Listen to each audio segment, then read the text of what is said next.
Last में हमने food web पढ़ा था। विभिन्न सारी फूड चेन मिलकर के फूड वेब बनाती हैं, और फूड चेन से तीन रिजल्ट प्राप्त होते हैं। इसे फूड चेन में मैंने आपको बताया था, एक तो पहली चारण या परभक्षी, जिसको प्रीडेटिव फूड चेन कहा था। तो प्रीडेटिव में मैंने आपको बताया था, परभक्षी का मतलब होता है जो भक्षण करता है। तो भक्षण करेगा तो उसकी आकार तो क्या होगा, बढ़ेगा, संख्या क्या होगी, कम होगी। जबकि दूसरे वाले में जस्ट उल्टा हो गया था। तो इसका मतलब हम ये कह सकते हैं कि इसमें दो प्रश्न आते हैं इकोलॉजिकल पिरामिड पर, जिसको पारिस्थितिकी स्तूप कहते हैं। पारिस्थितिकी स्तूप तीन प्रकार के होते हैं। एक तो होते हैं जैव संख्या के पिरामिड, पारिस्थितिकी स्तूप, इकोलॉजिकल पिरामिड। तीन प्रकार के होते हैं ये जो अवधारणा है, हाइपोथेसिस है, ये दी गई थी चार्ल्स एल्टन के द्वारा। चार्ल्स एल्टन के द्वारा दी गई थी ये। और पारिस्थितिकी स्तूप जो होता है, ये तीन प्रकार के होते हैं। एक तो होते हैं जैव संख्या का पिरामिड, जिसको बायो नंबर पिरामिड कहा जाता है। एक होता है जैव भार का पिरामिड, जिसको कहते हैं बायोमास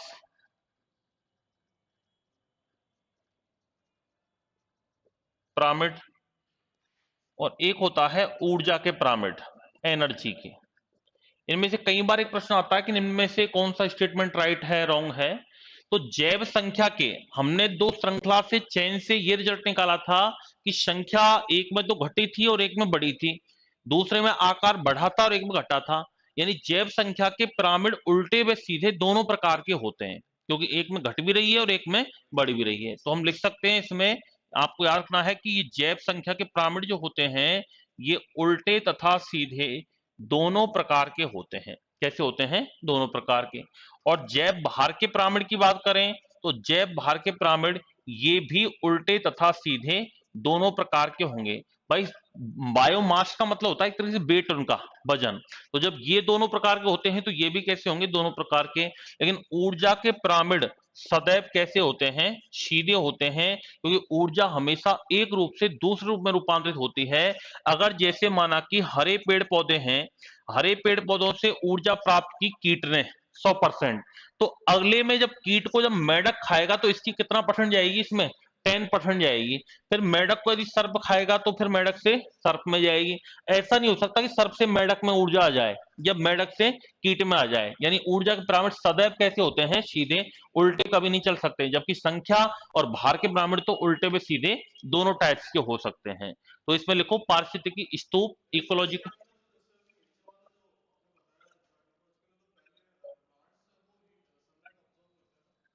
नहीं, सनलाइट ऑब्जर्व करेंगे, ये 100% ये एनर्जी ले लेंगे उसकी। समझे नहीं हम, 100% मतलब 1% जो लेते हैं ना एनर्जी, उसका टोटल। भाई जैसे अपन कहें कि ब्लड में 55% प्लाज्मा होता है और 45% आरबीसी डब्ल्यूबीसी होती है, लेकिन इस 45 का 90% क्या होती है, आरबीसी होती है।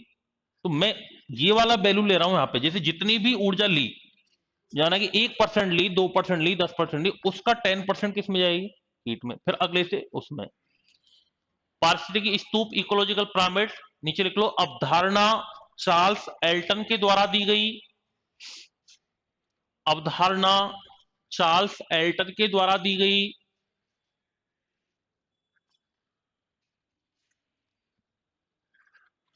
तीन प्रकार के होते हैं ये, तीन प्रकार के होते हैं।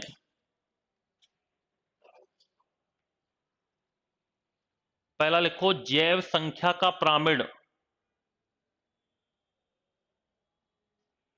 जैव संख्या का पिरामिड।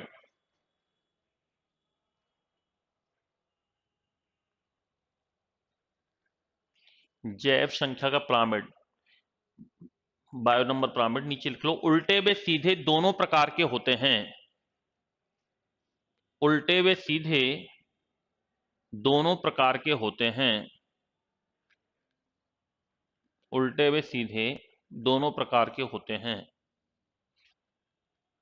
दूसरा लिखो जैव भार का पिरामिड,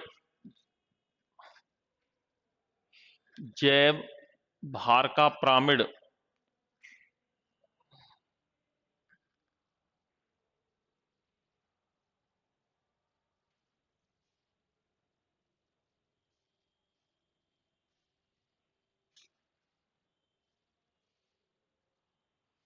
बायोमास पिरामिड, इसमें लिख लो उल्टे तथा सीधे दोनों प्रकार के होते हैं,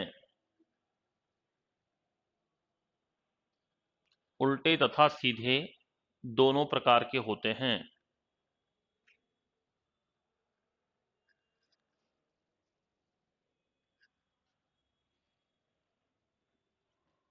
तीसरा लिखो ऊर्जा के पिरामिड सदैव सीधे होते हैं।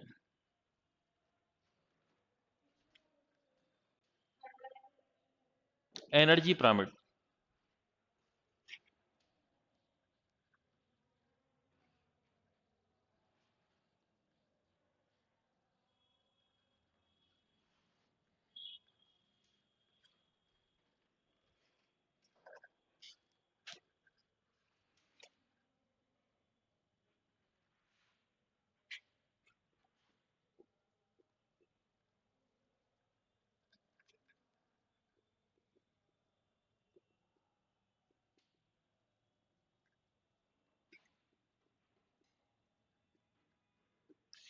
पारितंत्र यानी इकोसिस्टम इस प्रकृति में दो तरीके के होते हैं, एक तो होते हैं नेचुरल और एक होते हैं कृत्रिम, आर्टिफिशियल, जो बनाए जाते हैं, जिनको मनुष्य के द्वारा निर्मित किया गया है, जो मैन मेड हैं, उनको कहते हैं कृत्रिम पारितंत्र।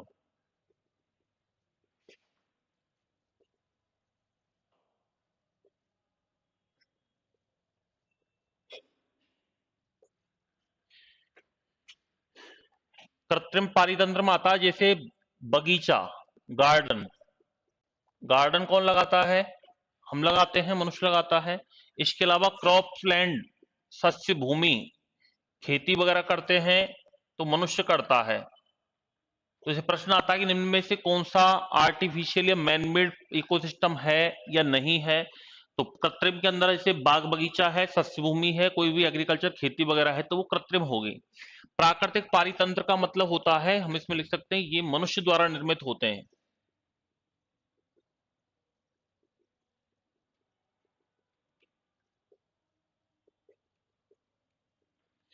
और ये प्रकृति द्वारा निर्मित होते हैं।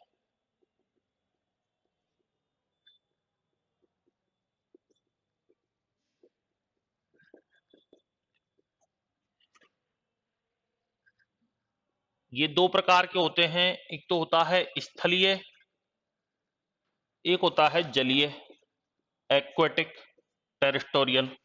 स्थलीय के अंदर जैसे वन आते हैं, फॉरेस्ट वगैरह, वन है, प्राकृतिक चीज है। वन के बाद मरुस्थल वगैरह है, डेजर्ट है, रेगिस्तान वगैरह, ये सारा कुछ प्राकृतिक है। और घास स्थल वगैरह है, घास वगैरह होती रहती है नॉर्मली, तो ये सारी नेचुरली होती है, प्राकृतिक है ये। जलीय जो होता है, ये जलीय के अंदर फिर से ये जलीय दो प्रकार का होता है, एक तो होता है लवणीय, अलवणीय यानी मीठा, और एक होता है लवणीय, सॉल्टी है। जो सॉल्ट होता है लवणीय, इसके अंदर तो आते हैं जैसे समुद्र, और एक आता है महासागर, ओशियन, सी। सबसे बड़ा पारितंत्र कौन सा है? सबसे बड़ा इकोसिस्टम महासागर, और सबसे स्थायी स्टेबल इकोसिस्टम भी कौन सा है? महासागर है। और अलवणियों का मतलब होता है मीठा। अब अलवणियों को भी फिर दो भागों में बांट देते हैं, एक तो होता है इसके अंदर प्रवाही, प्रवाही जल तंत्र, लैंटिक, और एक होता है अप्रवाही, लौटिक। प्रवाही के अंदर जैसे नदी वगैरह, भाई प्रवाही का मतलब जिसका पानी बहता है, फ्लो में होता है, जैसे नदी है, पानी बहता है। इसके अलावा झरने हैं, नहर हैं, जलप्रपात हैं, इन सभी का जल बहता है। और एक होता है स्थाई, स्थाई का मतलब जैसे तालाब, पौंड, ठीक है। इसके अलावा जैसे दलदल क्षेत्र, कोई मार्श एरिया है तो वो किसके अंदर आएगा, इसी के अंदर आएगा। झील है, झील में पानी बहता नहीं है, झील में पानी भरा रहता है स्थायी रूप से, तो झील इसमें आएगा। तो इसके अंदर आते हैं जैसे झील है, तालाब है, कोई भी दलदल क्षेत्र है, मार्श एरिया है। और इसके अंदर आते हैं जैसे नदी है, झरने हैं, नाले वगैरह हैं, जलप्रपात हैं जिनमें पानी बहता है, नहर वगैरह हैं, ये सब किस में आती हैं, प्रवाही में आती हैं। सबसे छोटा पारितंत्र कौन सा है इस दुनिया में, ये प्रश्न आते हैं, इंपोर्टेंट है। सबसे छोटा स्मॉलेस्ट इकोसिस्टम कौन सा है इस दुनिया में, याद रखना, जल की बूंद। सबसे छोटा इकोसिस्टम कौन सा है, जल की बूंद। और सबसे बड़ा तथा स्थायी, बिगेस्ट एंड स्टेबल,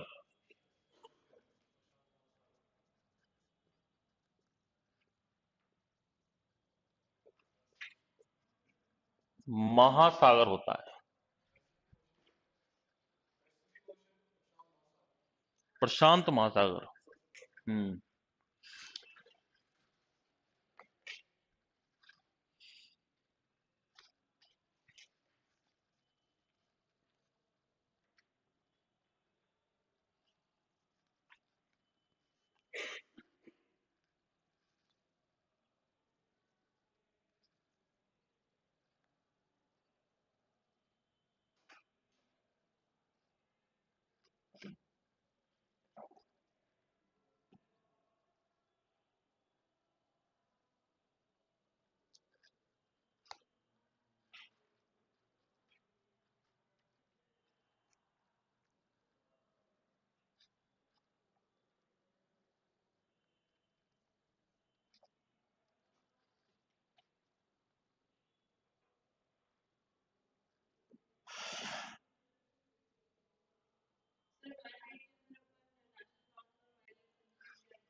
किसमें, मैन मेड में कौन सा, हाँ नेशनल, बिल्कुल बायो रिजर्व वगैरह है, नेशनल पार्क है, टाइगर प्रोजेक्ट है, सारे इसी में आते हैं।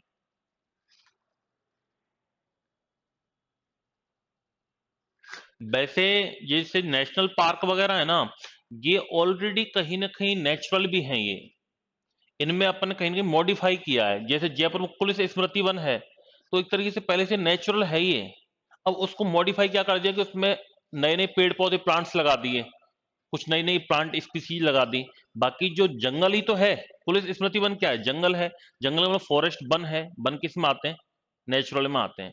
अब उसमें अपन थोड़ा सा ये है कि चेंज कर दिया अपन ने, माउंटेन वाला एरिया कर दिया, कहीं पानी के पाइप लगा दिए, कहीं थोड़ा सा बोर्ड्स वगैरह लगा दिए हैं, नए नए प्लांट्स लगा दिए, छोटे मोटे फूल्स वगैरह, फूल वगैरह के, इनके फ्लावर्स के, तो वो एक तरह वो एक्स्ट्रा है। अब जैसे महल वगैरह हैं, आमेर, जयगढ़, अब ये कोई गार्डन कोई जयसिंह जी के जमाने की थोड़ी है, लेकिन धूप घास तो अपने बाद में लगाई है। बाकी मेन तो ये है कि हाँ भी जो महल है वो राजा जयसिंह का है, राजा मान सिंह का है, और उसमें थोड़ा बहुत एक्स्ट्रा अपन ने चीजें लगा दी।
तो ये अपने बायोलॉजी के जो टॉपिक्स थे ना मेन, वो आपके क्लियर हुए हैं।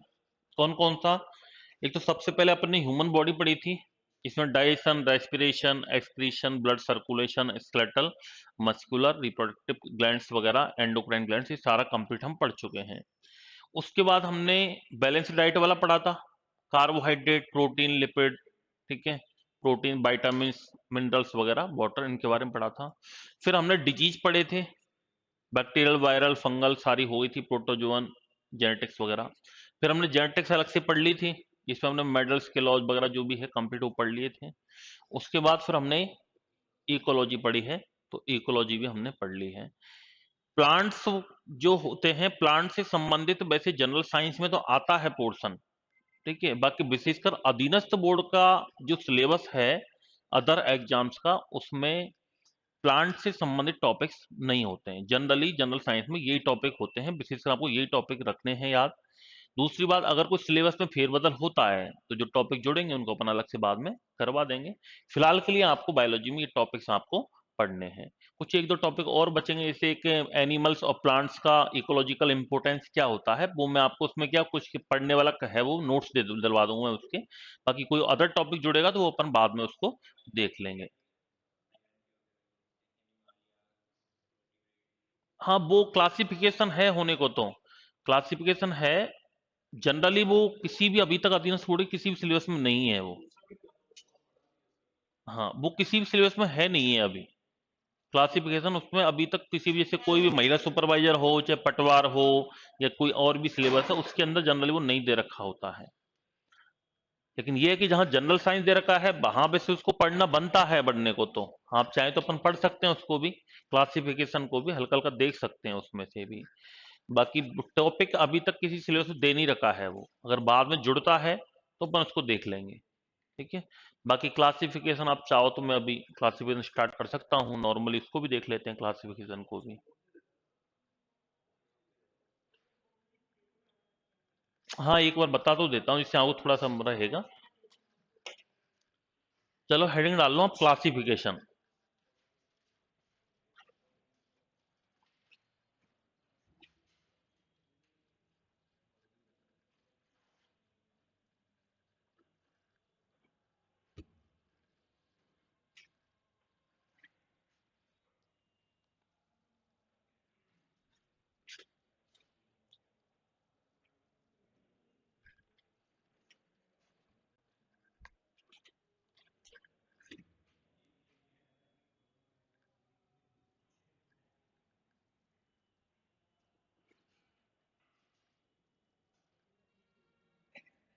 वर्गीकरण। देखो, सबसे पहले एक वैज्ञानिक थे जिसका नाम था कैरोलस लीनियस। इस कैरोलस लीनियस ने कंप्लीटली पूरे जीव जगत को, जितने भी, चाहे कोई एनिमल है, कोई प्लांट है, कोई छोटा मोटा जीव है, कीट है, केंचुआ है, सब कुछ है, इन सबको दो भागों में बांटा था इसने। पूरे लिविंग वर्ल्ड को, संपूर्ण जीव जगत को इन्होंने दो भागों में बांटा था। इन्होंने क्या बताया कि इस पूरी दुनिया में यदि कोई वस्तु है, अगर कोई जीवित बॉडी है, तो वो या तो कोई जंतु है या फिर कोई वो पादप है। तो एक तो इन्होंने दिया था एनिमल किंगडम, जंतु जगत, और एक इन्होंने दिया था पादप जगत, प्लांट किंगडम। इसलिए इनको द्विपद वर्गीकरणल, द्विपद वर्गीकरण प्रणाली का जनक कहा जाता है। बाई क्लासिफिकेशन दिया था इन्होंने, द्विपद वर्गीकरण प्रणाली का जनक कहा जाता है इनको, किसको? कैरोलस लीनियस को। क्योंकि इन्होंने पूरी दुनिया को कितने भागों में बांटा था? दो भागों में, चाहे तो कोई जंतु है या फिर कोई पादप है। लेकिन एक वैज्ञानिक हुए थे, वैसे इनको वर्गीकी का जनक भी कहा जाता है, फादर ऑफ टैक्सोनॉमी। वर्गीकी का क्या कहते हैं इनको, जनक भी कहते हैं, सबसे पहले वर्गीकरण दिया ही इन्होंने ही था। फिर एक वैज्ञानिक थे जिनका नाम था आर.एच. विटेकर, और आर.एच. विटेकर ने संपूर्ण जीव जगत को 5 भागों में बांटा था। कितने भागों में बांटा था? 5 भागों में। इसलिए इनको पंच जगत, 5 किंगडम वर्गीकरण प्रणाली का क्या कहा जाता है? इनको जनक कहते हैं। पंच जगत वर्गीकरण प्रणाली का जनक कहते हैं, क्योंकि इन्होंने संपूर्ण जीव जगत को 5 भागों में बांटा था। कौन कौन से 5 भाग किए थे इन्होंने? एक तो किया था मोनेरा, एक किया था प्रोटिस्टा, एक किया था कवक, एक किया था पादप जगत प्लांटी, और एक था एनिमेलिया जंतु जगत। इन्होंने बताया कि संपूर्ण दुनिया को, संपूर्ण जीव जगत को हम कम से कम कितने